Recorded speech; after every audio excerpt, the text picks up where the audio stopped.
Michael and Alton from Knowledge Hub, and I'd like to introduce in a few minutes Claire and Barry are going to take us through a presentation. CMAD, something that's been running for a number of years, so really just there to celebrate people running online communities. And we've always tried to do things on the Knowledge Hub where we try and share our own learning and share it with other facilitators so we can all learn from each other, pick up tips and tricks. And the health project delivery community has been doing some amazing stuff over the last sort of 18 months, and I wanted to really get Claire and Barry to share some of their learning of what they've been up to. So Claire and Barry, I'm going to pass the presentation over to you, and thank you very much for doing this. Thank you, you're welcome.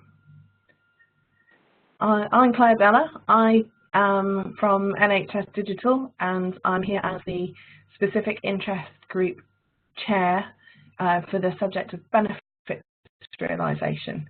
And Barry, my co-conspirator, he can introduce himself. Yes, hello, my name's Barry Spruce. When we started planning this, I worked in the Department of Health, and now I work in the Department of Health and Social Care, and I look after our sort of Knowledge Hub online community. We're going to start then just by running through what we're going to have a look at over the next half an hour.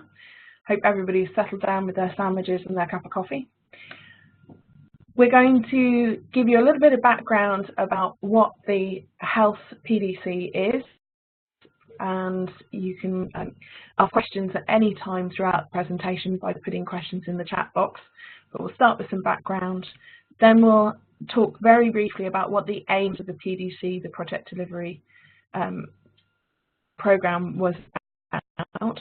And then we'll talk mostly about creating an online community and the lessons that we've learned over the past 18 months or so of doing that.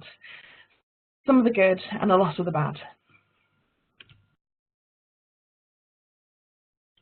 So the vision that we started out with was very much based in our community being one of project practitioners, and this is the sort of the overview of the government profession leads, the Infrastructure and Projects Authority, about having the right projects delivered at the right time in the right way.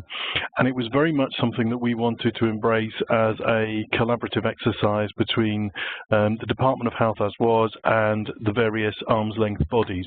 So right at its inset, it was a collaborative approach to building a collaborative community, and we were very clear working with people that that's what we wanted to achieve. We didn't go in with a particular way of doing things. It was very much something that we wanted to develop as we went through the process, but we started off with this sort of vision to help us get going.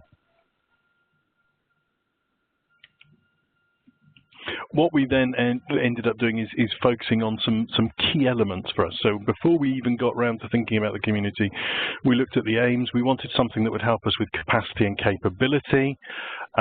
We were also looking at embedding some good program and project delivery disciplines, having a site to share best practice, ensuring as much consistency as we possibly could across project delivery. Looking at increasing people's confidence of success. Sometimes working on projects can feel quite lonely, so it's about making sure that people had access to others who were in similar positions. So there is definitely a sort of a cathartic, almost therapeutic element to our community as well. And then what we wanted to do was very much a knowledge management approach where we promote collaborative working and shared practice. So those were the aims that we started off with to help us develop our community of practice.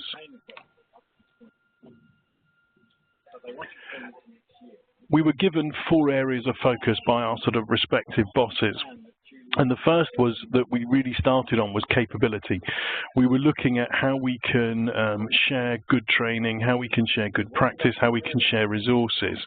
And the others sort of came as well. We wanted to have a professional pipeline so that we could look at where projects were coming from, so how we could use them. That sort of lent itself very much to the operating environment. The context is important. This cannot just be purist project delivery management. We need to look at the operating context. And then there was also a piece around hearts and minds, working with individuals, the people management side. So these were our 4 areas of focus that helped us establish the community.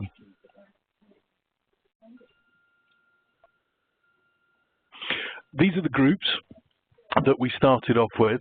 So it's nice to see everyone's names up there, because lots of people contributed to this collaboration community. This was not somebody saying, I'm going to do this. This was a group of people who came together and looked at ways in which we could share. Sometimes as a government department, we often get accused of leading and not necessarily taking people on that journey, and we wanted to avoid that. We wanted this to be a collaborative approach.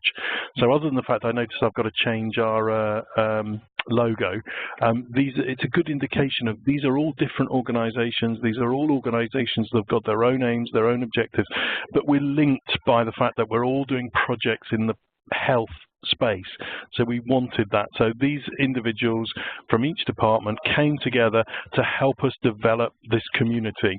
And so in our community itself, we have individual pages where people can do organizational elements, and then we have some joint pages. But it's a good example of how many people came together to help us to develop this in the first place.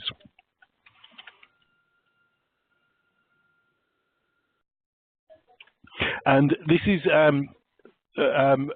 I haven't put this slide up just because I feature on it, but this is an example of the fact that we wanted to make the community a bit more sort of multimedia. So on the left, as I'm looking at it, you've got the Twitter feed that we use. So I can be very literal. So I wrote a blog about project management being a bit like Cluedo. You can see that there, and you'll also see posts by Joe Stanford, who works in Health Education England, who was one of our key stakeholders in driving the community forward. And then on the right, you'll see that we've got a health project delivery community YouTube channel. So certainly Claire's group in benefits realization, there's a huge amount in this space. So we're trying to say to people, this isn't a one-size-fits-all approach. There are lots of ways that we can build our community and adhere to those principles that set us up. So having that sort of multimedia focus was very much our core as we got started.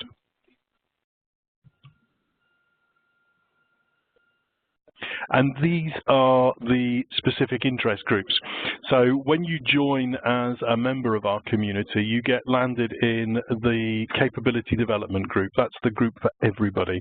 And that focuses on our original aim of developing people's capability. And the other groups that you see are ones that you can then elect to join. So you're not having to do anything. So if you've got no interest in portfolio management, for example, then you don't have to be in that group. But if you're really, really interested in benefits realization, then join that group. It's very much a sort of a menu of options that people can choose based on what their need is. And you can move out of that community and move into others. You're not stuck with it. So it's very much thinking about the users and what they wanted from the community.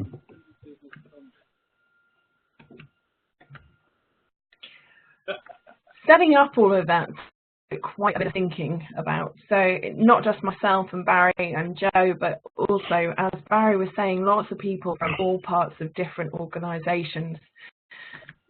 There's the practical side of setting up the whole community, not just on Knowledge Hub, but also on YouTube and on Twitter, as you saw. And then there are other things to think about. So as a group, we sat down and we thought this through, and we came up with this map. Don't worry, I don't expect you to be able to read it in the 10 seconds you're going to get to see it, but we'll have a look at the 4 sections on it. And this is how we divided up our thinking. We also had a second one, which was about, once we'd actually set up all our specific interest groups and our organisation groups, how are we actually going to run the forum on a day-to-day basis? All of this, of course, will be material that's made available afterwards, and it'll be on the YouTube video. Membership then was the first element that we looked at. So we were looking at, how do we get new members on board? What do they need to know? How do we tell them what they need to know? how do we get them to get involved and feel that this is a safe space and understand the ethos and the rules and the culture that we were hoping to engender on Knowledge Hub and on YouTube and Twitter.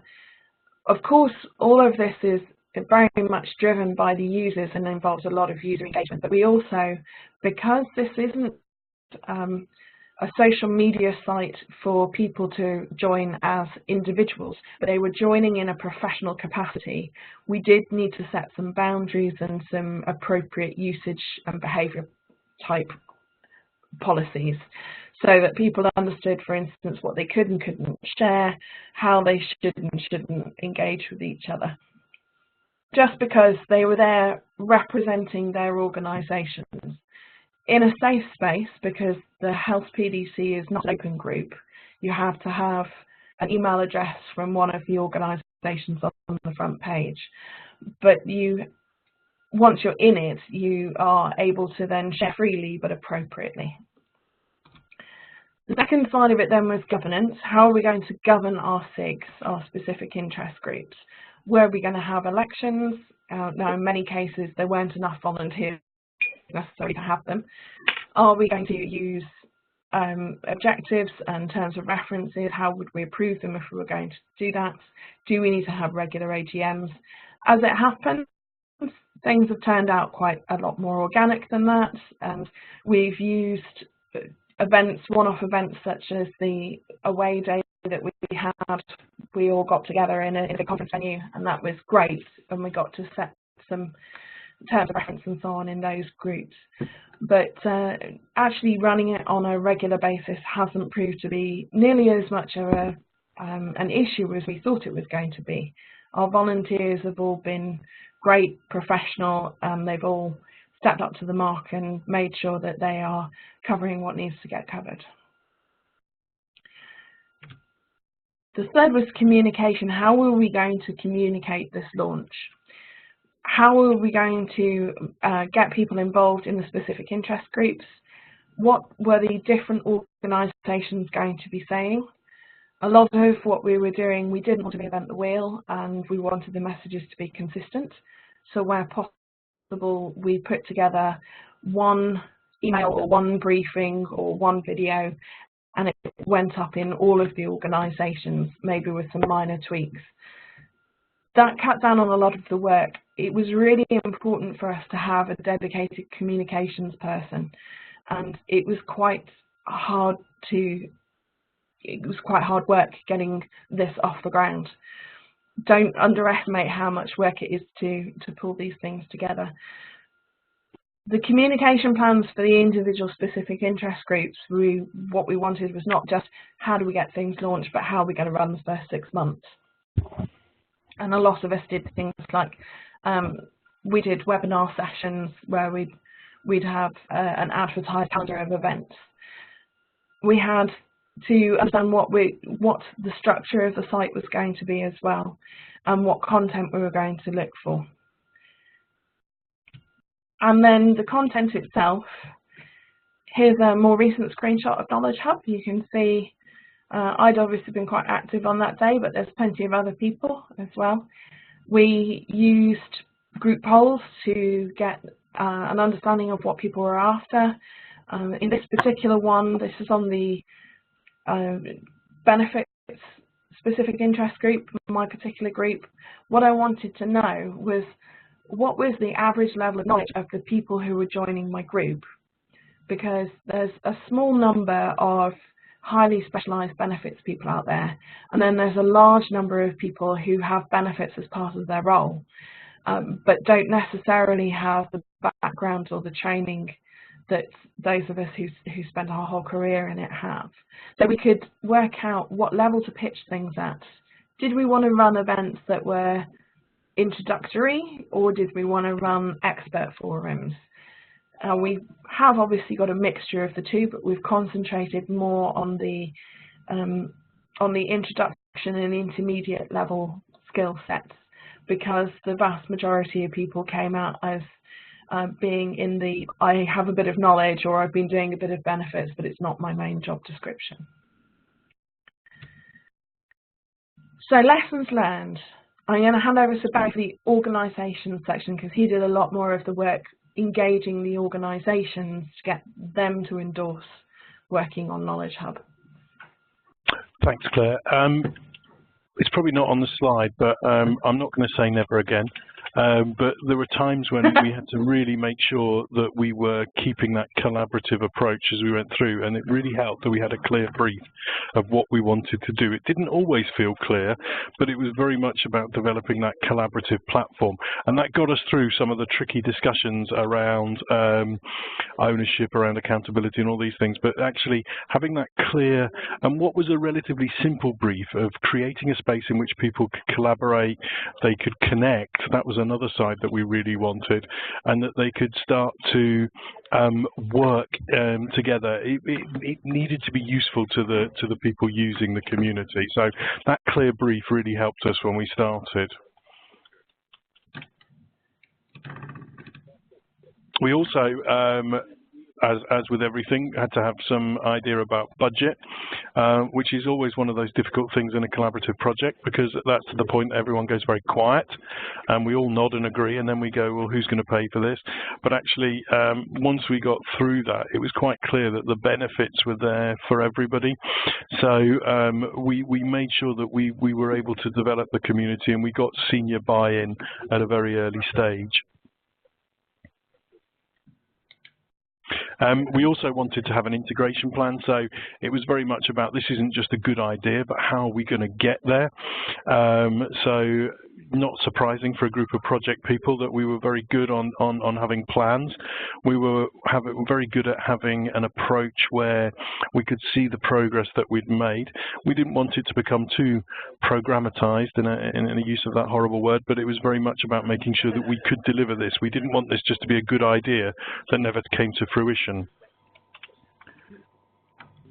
And then we also had a lot of work making sure that our governance was in place. Now, in health, we have each of the groups that you saw on the earlier slide has a head of profession for project delivery, and they have a steering group. So we very much sort of hitched our sort of community horse to that particular wagon, and that really helped us to have a means both to get the buy-in, but also that we could take issues to when things came up that we couldn't deal in a collaborative way. The next challenge is to get some of those people involved in the governance actually using the community. There's been a very poor take-up at that level, so that's something that we're working on, because it would be nice to see the support coming in to what we're doing in the community. Now, when it came to actually organising these specific interest groups, one of the big lessons for us was they've got to be bite-sized roles. You can't ask somebody to take half their full-time equivalent and run the setup of a particular specific interest group, or run the coordination of the whole site. We had a couple of people, Joe, for instance, Barry to some extent, who did have some dedicated time. The vast majority of us were doing it in our lunch breaks. And so we had to make sure that we kept each individual role or task small and had lots and lots of people involved in it. Now, that's why I've put the picture of the gears, because we were all small cogs in a big engine, because without each other we couldn't function, but we couldn't leave all of it just on one person. One of the things we did do very well was we had coordinators whose job was to think, not to do. So Joe said to me, for instance, Claire, I don't want to put loads of work on you to actually go around and set up forums and set up discussion groups and set up polls and so on. I want you to step back and think about how things need to work out that mind map, for instance, about governance, about communication, and work out then what all of those roles are, what all those jobs are, and then spread them down to the individual people in bite-sized chunks. So one of our key lessons, have somebody who steps back and whose only role is to think about what needs to be done, as opposed to actually getting buried in the minutiae of doing. Having experienced moderators was really useful. I had been a moderator in my private life on a forum, and so I understood quite a bit about forum etiquette. And I also have engaged colleagues who have also been involved, whether it's LinkedIn groups or on groups that they're used to being involved in as part of a hobby, or the APM, for instance. But those experienced moderators were able to give us a good kickoff so that we didn't have to make all our own mistakes. We could learn from them. We did a little moderators pack that said things like, you know, it's good practice to welcome people to the group. This is when we'd expect you to shut down a conversation. But the main role of a moderator actually was to go in and prompt debate. So they would post stuff on the forum, or they would add new comments to threads that seem to be flagging, for instance. And as I said, those bite-sized roles, it would have been great if we could have actually had some protected time to do it. At the top level, the organisations had invested. They'd put the heads of professions in place. They had identified a budget to pay for Knowledge Hub for at least a year. It didn't filter down to the lower levels. And so none of us, or very few of us, who are actually doing the day-to-day running of the site as opposed to the initial setup of the site actually got any protected time to do it in. And that makes it really difficult to sustain it. My site has benefited from the fact that my head of profession, my benefits head of profession in NHS Digital decided that he would give me half a day a week for 6 months to get it up and running and to get it embedded and to get people using it. But most of us didn't have that luxury. Now, the budget, as I say, we had it there for Knowledge Hub, we had it for the top level stuff, we had it for the heads of profession. If you don't have it at the lower levels, however, people notice, and they say you don't pay for the things that you don't care about, or what gets paid for gets done. So I think we created a site that we wanted people to use, and we were saying to people, come and join us on Knowledge Hub, come and engage with us. But because it didn't have any obvious financial backing from their organisation, they weren't sure that they were actually permitted in a cultural term to get engaged. And that again was where we had to be very careful about saying this is a safe space. You can't get on without a .gov.uk email address or an nhs.net address, for instance. So that was setting it up. Actually running the sites, you've got to think carefully about what platform you choose. You can be a little careful because Michael's on the call and he's from Knowledge Hub. Knowledge Hub is a great platform. It has some really useful tools on it. It's the new upgrade is particularly slick looking. There are other platforms out there. One of the things that we might have wanted to think about a little more carefully is what technology was already in place in our organisations, and does it integrate? So for forums, Knowledge Hub, brilliant. These kind of webinars that we're on right now, which is also part of thinking about what platform are you going to use. Not every organisation within that list that we showed you near the beginning actually allows the use of WebEx. Or if they do, they only have a couple of accounts. So we had to, our integration plans were great in terms of integrating with heads of profession and that kind of thing, and integrating amongst the SIGs. But we didn't talk to the IT people well enough, and we didn't talk to the knowledge management people well enough. If we talked to them, we'd have got much better integration into the operating culture of the organisations we wanted the staff to come from. Don't give people a blank sheet of paper. If you sign into a forum and there's no comments there, or it's been a ghost town for 6 months, then you're going to sign straight out again. So one of the things that we did before we went live, certainly in my SIG, I had every moderator in there posting fake questions. I mean, they weren't fake, they were genuine questions, but they weren't ones that they necessarily needed to know the answer to, in order to start debates. And once it started going, then it didn't stop. So that kept us our momentum past go live. And the other thing is to plan ahead. 6 months, 12 months, what engagements are you going to do? How are you going to target members? Communications on a regular basis, polls on a regular basis. Barry's great at sticking up blog posts. I prefer to use Twitter, but keeping the momentum going beyond your go live. So long term, that momentum is going to have to be sustained by your moderators. And they might have been able to sign up for the first 6 months, but can they keep going? Goes back to making it a bite-sized role. Many hands make light work. Running those events really helped us, and if you go on our YouTube channel, you can see, for instance, the benefits ones that we ran, and we'll be planning more for this year. The discussion boards, they peak and trough. It depends what's going on. If we've got a new publication out, sometimes we generate lots of debate, or if somebody's got a burning issue. What we're trying to get is more debate about general topics of best practice now. And reviewing the content that you have on the site, because we also use it to store best practice, case studies, templates, documentation.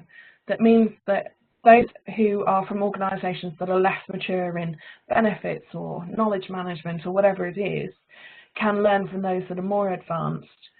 But you need to make sure that content's up to date. Otherwise, they're going to look at it and think that, you know, what's the point in this forum, because that document's been on there for 3 years and there are no comments posted against it. And lastly, I'd say you need to regularly ask people, what do you actually want from this?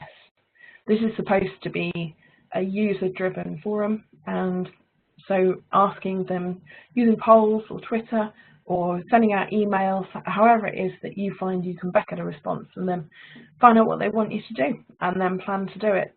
And when you plan to do it, make sure it's bite-sized roles. Well, we've nicely filled the time exactly, but if anybody's got any questions, happy to take any now. You can drop them into the chat box, or if anyone wants to unmute themselves and ask them verbally, they can.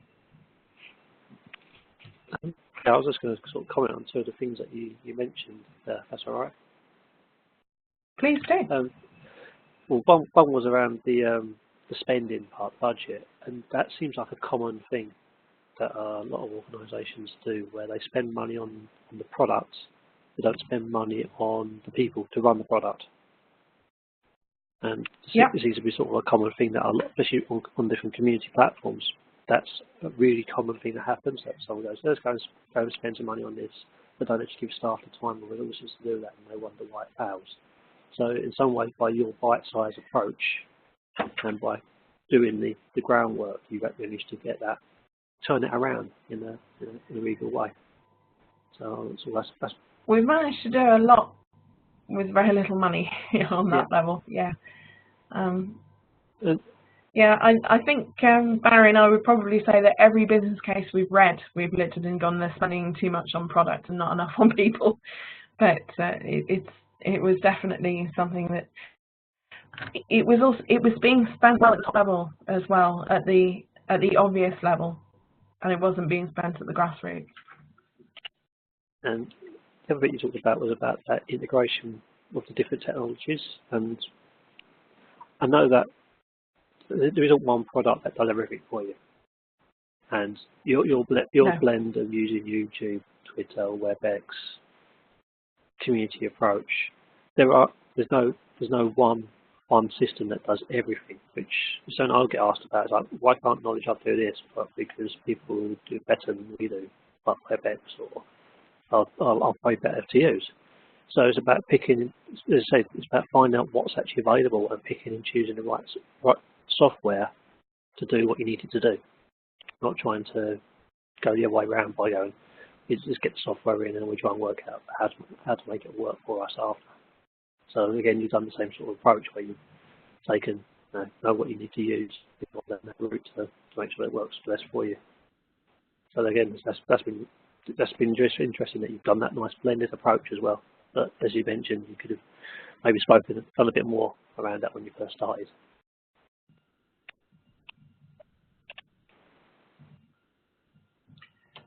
Yeah, when we first started, we bought a year's worth of Knowledge Hub, almost as a trial as well, and we needed to see just how embedded it became in the community as to whether or not we were going to continue it or look at something else. So it was as much a pilot as anything else when we started it off. Yep. We've got a comment on the chat. The idea of bite-sized role is good, saves having to spend all day at it. How did you encourage engagement from your members?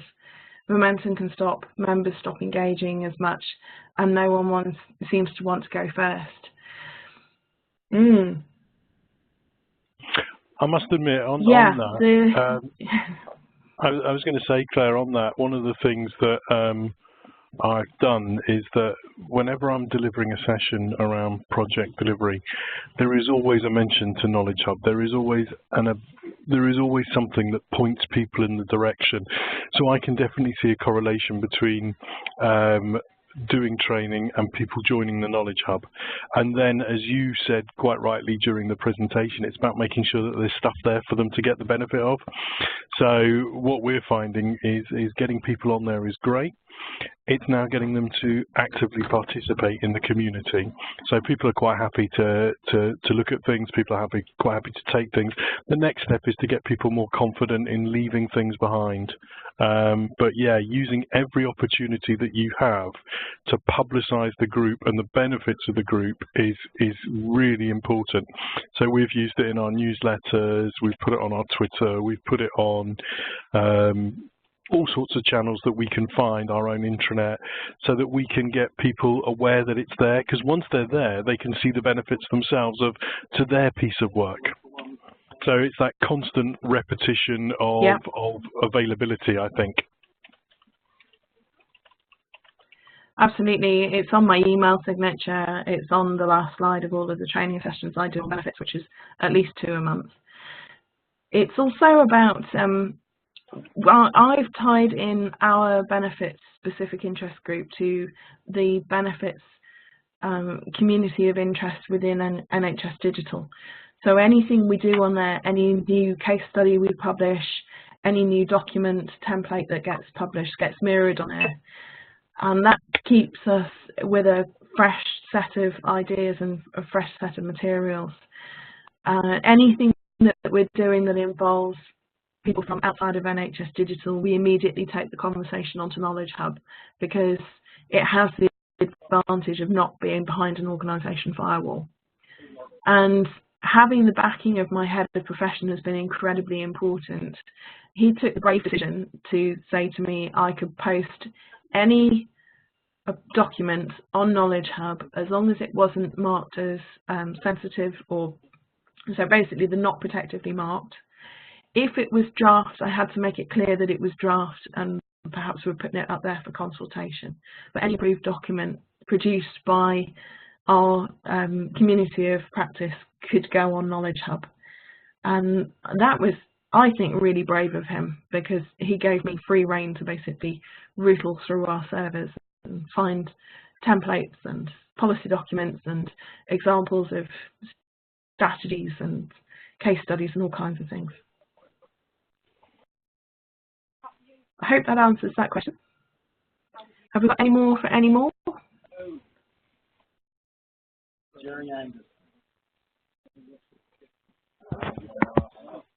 No? Okay, well, thank you all for dialing in. And it was really great to be able to share with you what we found.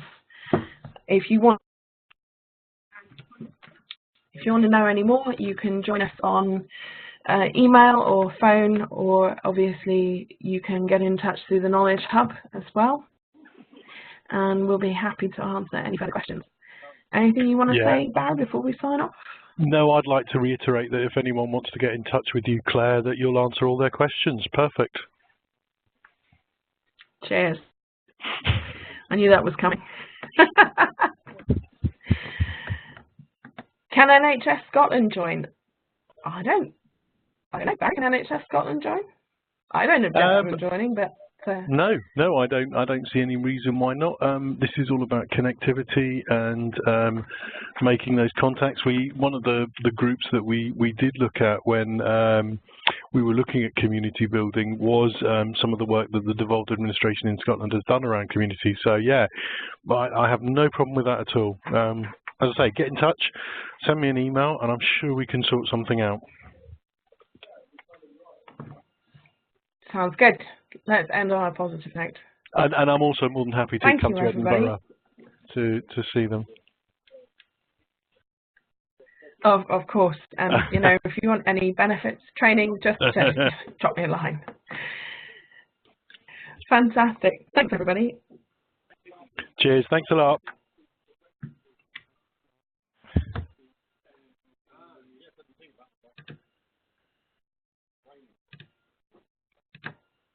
Okay, that's the recording stopped.